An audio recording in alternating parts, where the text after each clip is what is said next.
Good morning and welcome to 10-Minute English Cafe. It is Sunday, August 9th, 2026, and our first story begins at Prague Zoo, where two polar bears got a large pile of ice during a heat wave. Happy Sunday! That may be the only summer delivery where rolling on the package is exactly the right response. After the zoo, we will look at SpaceX's first earnings report after going public, and then a full movie screening accompanied by a live orchestra. So we start with a plan to stay cool, move to numbers that need careful reading, and finish with musicians matching a film scene by scene. Those stories lead to today's key word, in sync, spelled I-N-SYNC. I like that phrase. My phone notifications and my worries are often perfectly in sync, unfortunately. When things are in sync, they move or work together at the same time or in the same rhythm. Then my coffee and my attention need to get in sync before the first story starts. In Prague, the ice did two jobs together. It helped the animals cool down and gave them enrichment. Useful and interesting at the same time. I would like more Sunday plans with that combination. In the business story, one strong number appears beside a loss, so the whole report matters. That is the kind of headline that makes me put down my coffee and ask, strong in which way? And in the final story, the phrase becomes literal. The orchestra has to stay in sync with the film. I already know which story will make me want the best seat in the room. Here at 10-Minute English Cafe, we turn real news into natural English for everyday listening and conversation. You can listen for the facts, the reactions, and a phrase you can use in your own conversations. If that sounds helpful, please subscribe and join us for 10 minutes. Let's begin in Prague, where the heat made a very cold delivery useful. I hope there was plenty of ice for both of those very large customers. Prague Zoo prepared a large amount of ice on July 30th to cool animals during a European heat wave, and polar bear twins Aleut and Gregor rolled in it in their outdoor enclosure. That sounds like the world's most luxurious floor, except the floor is melting and the customers have fur. Forecasts said the temperature could reach 38 degrees Celsius that day. The ice was meant to cool the animals and give them enrichment, or useful stimulation. I understand the second part. Give me a cold drink and something interesting to do, and my afternoon improves immediately. The point is not simply to make the enclosure cold. The ice can also give an animal something interesting to explore. So it is comfort plus a small activity, not just a giant frozen air conditioner.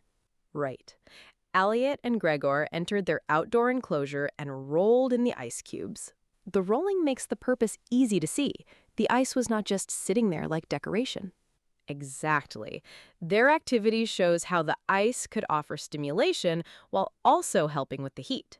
That's a smart two-for-one plan, a cooler surface and something new to explore. In sync works here in a simple way. The cooling plan matched the hot weather, and the animal's activity matched the purpose of the ice. The weather created a clear need, and the ice answered it in more than one way. That's better coordination than most group projects. Prague Zoo has also described ice as enrichment for animals, so cooling and interest can happen together. I like that idea for people, too. A cool place is good, but a cool place with something interesting to do is even better. And the plan itself was simple. Bring in a large amount of ice when the forecast was 38 degrees, then let the bears interact with it. Simple, but memorable. If someone told me their office heat plan was find the ice pile, I would have several questions. For the bears, though, the phrase cool off fits perfectly because the ice helped them get less hot. I can cool off after a walk, but I cannot promise to roll around in a public ice pile. That's probably a wise choice. The zoo story shows how one change in an environment can support both comfort and activity. And sometimes the most practical plan looks like a giant pile of ice waiting for a bear to approve it. SpaceX announced its first quarterly result as a publicly traded company on August 4th, reporting about $7.8 billion in revenue. That is a very large first report. I need a tiny coffee-sized explanation before the numbers start doing laps around my brain. The revenue was up by about 92% from the year before, and it was above an analyst's consensus of roughly $6.9 billion. So the sales number beat expectations, but that does not automatically mean every part of the report was cheerful. Exactly. The same report showed a loss of $541 million. One result can contain a strong revenue figure and a loss at the same time. That's like getting a high score on one exam and still discovering that your backpack is full of unfinished homework. Your exam example is close to the idea. If a result comes in better than the forecast, we can say it beat expectations.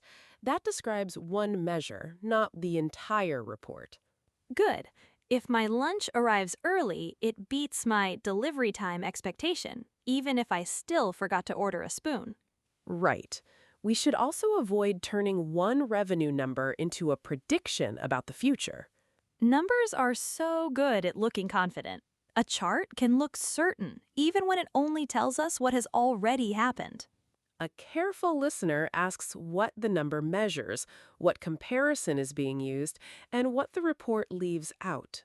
I would ask whether the number is revenue, a loss, or a forecast before I decide what the headline means. In this case, the revenue figure was above the forecast, while the same report also showed a $541 million loss. Keeping those labels beside the numbers stops my brain from mixing them into one giant total. The report is also news because it gives the public its first look at a quarterly result after the company became publicly traded. The first report feels like opening a new notebook. Everyone wants to see whether the neat cover matches the pages. The picture is mixed but clear. Revenue grew strongly and beat the forecast, while the company also reported a loss. So, in sync doesn't mean every number moves in the same direction. It can mean we line up the pieces before making an opinion. That's a useful way to listen to business news. Let the comparison and the measure stay visible. And keep a spoon nearby in case the numbers turn into soup again. Love Actually will be shown in full with a live orchestra in December 2026 across 5 cities in Australia and New Zealand, bringing a familiar film and live music into the same event. Watching a familiar movie while the music happens in the room sounds like the film just invited its soundtrack to dinner. The movie will be projected on a screen while the orchestra performs the soundtrack in sync with the action. That timing must be serious. If the music arrived late, a romantic scene could suddenly feel awkward. Exactly. The format depends on the film and the orchestra moving together, so the audience experiences cinema and a concert at once. I like events that give me 2 reasons to sit still, one for the story and one for the musicians. The concert is planned for 5 cities across Australia and New Zealand, so the same film and orchestra format will travel through both countries. 5 cities is enough for a small travel map, but not enough for me to pretend I can visit them all in one weekend. The concert features music by Craig Armstrong, performed by a live orchestra, while the full film plays. A live score can make a familiar scene feel new because your ears are receiving the emotion in real time. That is the appeal of the format. The audience shares one room while the full film plays and the orchestra performs the music live. Shared rooms change how I watch. At home, I pause for snacks. In a concert hall, the orchestra politely keeps the story moving. In sync is especially useful here. It can describe the exact coordination between the projected film and the live performance. It can also describe 2 friends choosing the same dramatic moment to whisper, "This song is doing a lot." The focus is the live format. The full film stays on the screen while Craig Armstrong's music is performed in the room. That makes the familiar soundtrack feel less like background music and more like part of the event happening in front of you. This event turns a familiar film into a new kind of shared experience without changing the basic story on the screen. That is the nice surprise. Sometimes a new setting changes how you notice something you thought you already knew. And that brings our 3 stories together. The right timing can make ice useful, numbers meaningful, and music feel present. A bear, a balance sheet, and a movie all found their rhythm. My coffee is finally trying to do the same. Today we saw Prague Zoo use ice for cooling and enrichment, SpaceX report revenue above expectations and a loss, and a live orchestra meet a full film. 3 very different stories, but each one asked us to notice how separate pieces work together. Our keyword, in sync, means moving or working together at the same time or in the same rhythm. Take it with you when your schedule, your music, or your lunch order finally lines up.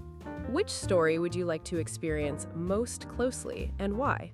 The ice at the zoo, the company report, or the film with live music? I choose the orchestra because I want to see whether my emotional reaction and the soundtrack can stay in sync. I choose the ice story because a practical solution can also be playful. Tell us your choice and your reason in the comments. Any language is welcome, and even one emoji is completely fine. If you enjoyed this calm English chat, please like and subscribe so you can meet us here again. Take in sync with you when separate parts need good timing and cooperation to work well. Notice one thing today that works better when its parts move together. Maybe it's your playlist matching your walk, or your calendar matching your energy. See you next time.